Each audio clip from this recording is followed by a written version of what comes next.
Os Mensageiros, capítulo 34, Oficina de Nosso Lar.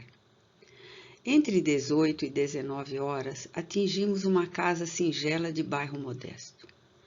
No longo percurso, através de ruas movimentadas, surpreendia-me sobremaneira por se me deparar em quadros totalmente novos. Identificava agora a presença de muitos desencarnados de ordem inferior, seguindo os passos de transeuntes vários, ou colados a eles em abraço singular. Muitos dependuravam-se a veículos, contemplavam nos outros das sacadas distantes. Alguns, em grupos, vagavam pelas ruas, formando verdadeiras nuvens escuras que houvessem baixado repentinamente ao solo. Assustei-me. Não havia notado tais ocorrências nas excursões anteriores ao círculo carnal. Aniceto, porém, explicou que não fora vão o auxílio recebido para a intensificação do poder visual. Estávamos em tarefa de observação ativa, com vistas ao aprendizado. Não dissimulava, entretanto, minha surpresa. As sombras sucediam-se umas às outras, e posso assegurar que o número de entidades inferiores, invisíveis ao homem comum, não era menor nas ruas ao passo ao de pessoas encarnadas em contínuo vai-vem. Não havia ali a serenidade dos ambientes de nosso lar, nem a calma relativa do posto de socorro de Campo da Paz. Receios imprevistos instalavam-se-me na alma. Desagradáveis choques íntimos assaltavam meu coração sem que lhe pudesse localizar a procedência.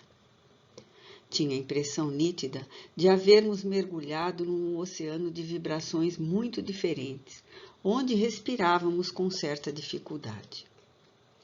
Nosso instrutor esclarecia que, com o tempo, seriam dilatados nossos poderes de resistência e que as penosas sensações experimentadas obedeciam à circunstância de ser aquela a primeira vez que descíamos ao ambiente da crosta em serviço de análise mais intenso.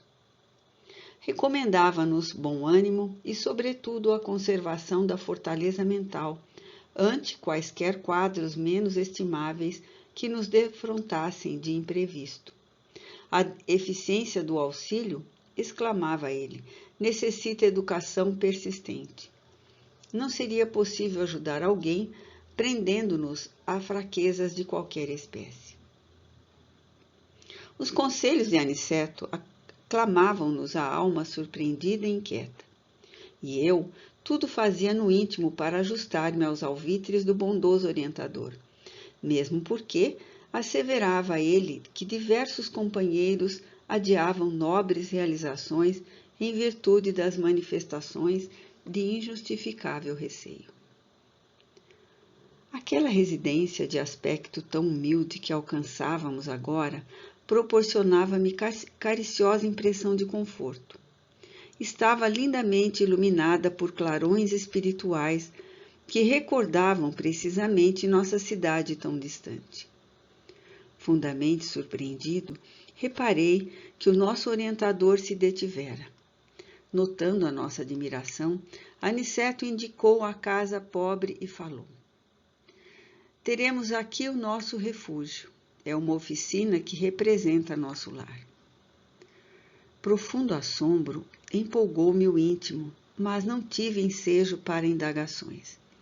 Precisava seguir o instrutor que tomara a direção da casa pequenina.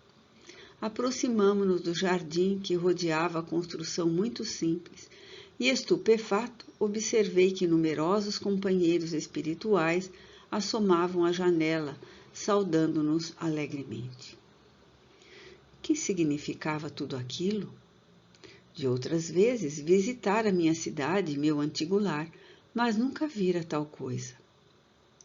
Aniceto compreendeu minha perplexidade e explicou: os irmãos que nos saúdam são trabalhadores espirituais que se abrigam nesta tenda de amor. Um cavalheiro muito simpático e acolhedor abriu-nos a porta. Este pormenor foi outra nota imprevista. Tal não sucedia quando voltava à minha velha casa terrena. As portas cerradas não me ofereciam obstáculos. Ali, porém, vigorava um sistema vibratório de vigilância que eu não conhecia até então. Nosso instrutor envolveu o anfitrião num abraço amistoso, apresentando-nos em seguida. Aqui, meu caro Isidoro, disse a indicar-nos carinhoso, são nossos amigos Vicente e André, novos cooperadores de serviço em nosso lar. Muito bem, exclamou Isidoro, abraçando-nos.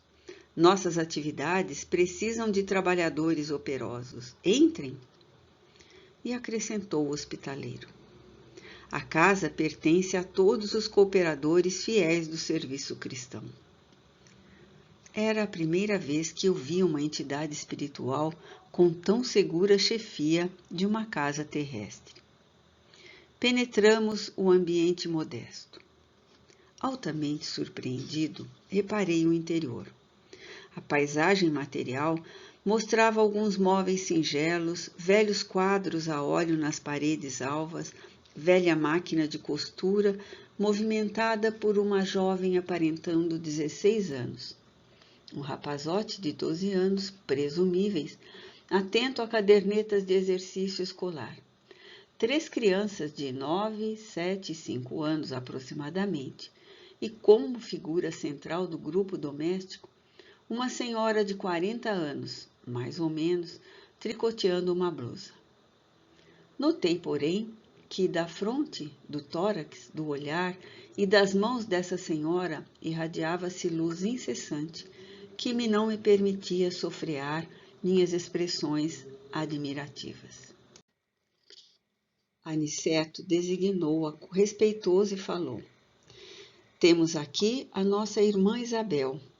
Para os olhos humanos, ela é a viúva de Isidoro, mas para nós é uma servidora leal nas atividades da fé. Reparei que Dona Isabel parecia de algum modo registrar a nossa presença, acusando certa surpresa no olhar, mas Aniceto adiantou-se esclarecendo. Nossa amiga é senhora de grande vidência psíquica, mas os benfeitores que nos orientam os esforços recomendam não se lhe permita a visão total do que se passa em torno de suas faculdades mediúnicas. O conhecimento exato da paisagem espiritual em que vive talvez lhe prejudicasse a tranquilidade. Isabel, portanto, apenas pode ver, mais ou menos, a 20ª parte dos serviços espirituais que colabora, de modo direto. A essa altura, Isidoro nos indicou pequena sala ao lado e falou a Aniceto em particular. Desculpem-me se não lhes posso acompanhar no repouso necessário. Descansem, contudo, à vontade. Tenho serviços urgentes na recepção de outros amigos. Nosso mentor agradeceu comovidamente e, acompanhando-o, alcançamos modesto salão, pobremente mobilado, mas quase repleto de entidades envolvidas em conversação edificante. Confortadoras luzes brilhavam em todos os recantos. Havia ali um velho relógio, tosca mesa de grandes proporções, uma dúzia de cadeiras e alguns bancos rústicos. A claridade espiritual reinante, todavia, era de maravilhoso efeito. Muita gente esclarecida e generosa do plano invisível aos humanos aí se reunia. Aniceto cumprimentou os grupos que lhe eram mais íntimos, de modo especial, e apresentou-nos com a bondade de sempre. Sentindo-nos a admiração, esclareceu quando nos vimos mais a sós num canto do salão. Estamos numa oficina de nosso lar. Isidoro e Isabel edificaram-na num ato de heroísmo e fé, tendo saído de nossa cidade para essa tarefa, vai para mais de 40 anos. Graças a Deus, ambos têm vencido, galhardamente, árduas provas e mantêm seus compromissos corajosamente em serviço na crosta. Há 3 anos, voltou ele para a nossa esfera E, contudo, graças ao altruísmo da esposa e aos vínculos de amor espiritual que conservam acima de todas as expressões físicas, continuam estreitamente unidos, como no primeiro dia do reencontro na existência material. Dada essa circunstância invulgar, as autoridades de nosso lar concederam-lhe permissão para continuar nesta casa como esposo fiel, pai devotado, sentinela vigilante e trabalhador. E observando talvez a nossa maior surpresa, Aniceto acrescentou: sim, amigos, o acaso não define responsabilidades nem atende à construção séria. A edificação espiritual pede esforço e dedicação. Assim como os navios do mundo necessitam de âncoras firmes para atenderem eficientemente a sua tarefa nos portos, também nós precisamos de irmãos corajosos e abnegados que façam o papel de âncoras entre as criaturas encarnadas, a fim de que, por elas, possam os grandes benfeitores da espiritualidade superior se fazerem sentir entre os homens ainda animalizados, ignorantes e infelizes.